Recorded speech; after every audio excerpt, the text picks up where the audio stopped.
Hello dear students, अस्सलाम वालेकुम। उम्मीद है आप सब खैरियत से होंगे। मैं आपका अपना जी भाई। डियर स्टूडेंट्स, आज का जो हमारा टॉपिक है वो निहायत अहम और इम्पोर्टेंट टॉपिक है। जी डियर स्टूडेंट्स, आज इस टॉपिक में हम पढ़ने वाले हैं different between aerobic and anaerobic respiration के बारे में। डियर स्टूडेंट्स, आज इस टॉपिक में हम पढ़ने वाले हैं किसके बारे में?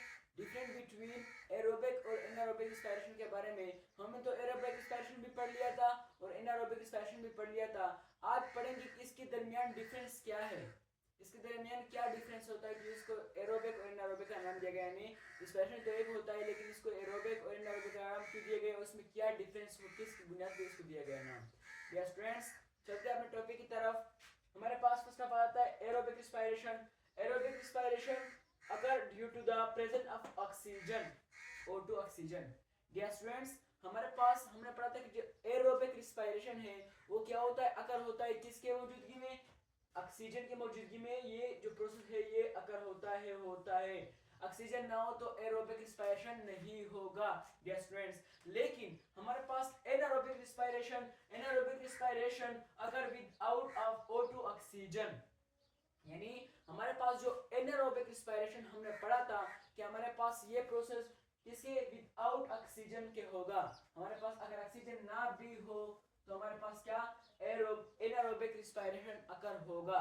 लेकिन हमारे पास एरोबिक रिस्पायरेशन ऑक्सीजन के बगैर हमारे पास एरोबिक रिस्पायरेशन नहीं होगा। डियर स्टूडेंट्स, हमारे पास in aerobic respiration plant make 36 ATP. कितने? 36 एटीपी। हमारे पास जो एरोबिक रिस्पायरेशन की मौजूदगी में प्लांट जो एरोबिक रिस्पायरेशन होता है प्लांट के अंदर, तो कितना एटीपी बनता है?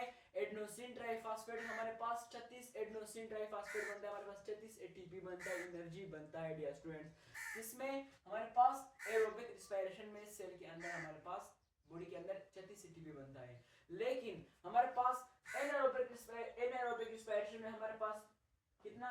2 एटीपी बनता है ओनली। कितने? 2 एटीपी ओनली बनता है हमारे पास। इससे ज्यादा हमारे पास एनारोबिक रिस्पायरेशन में नहीं बनता। इसमें कितने बनते हैं हमारे पास? 36 एटीपी, और इसमें हमारे पास ओनली 2 एटीपी बनते हैं। डियर स्टूडेंट्स, अभी हमारे पास 3 डिफरेंस है।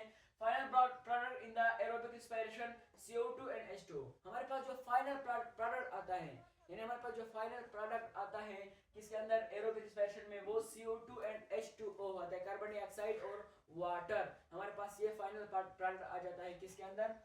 एरोबिक रिस्पायरेशन के अंदर।